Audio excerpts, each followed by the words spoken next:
When you buy a house, there are a number of players in the process: the buyer, the seller, and the property or real estate. The process following the agreement between the buyer and the seller to change ownership of the property is called closing.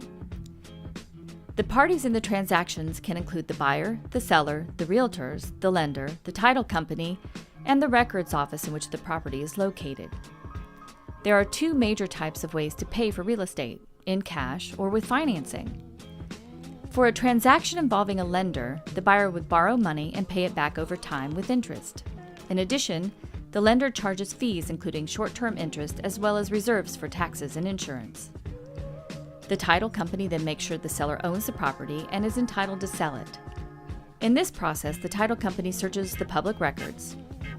The title company will then, after the signing of documents in exchange of money, put notice in the public records that ownership to the property, as well as any lien holder or loan, is publicly known.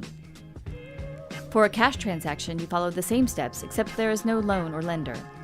But the records are still searched, the documents are still signed by buyers and sellers, and the information is put on record with the county authorities. So to summarize, the buyer finds a home they love. The seller agrees to sell the property.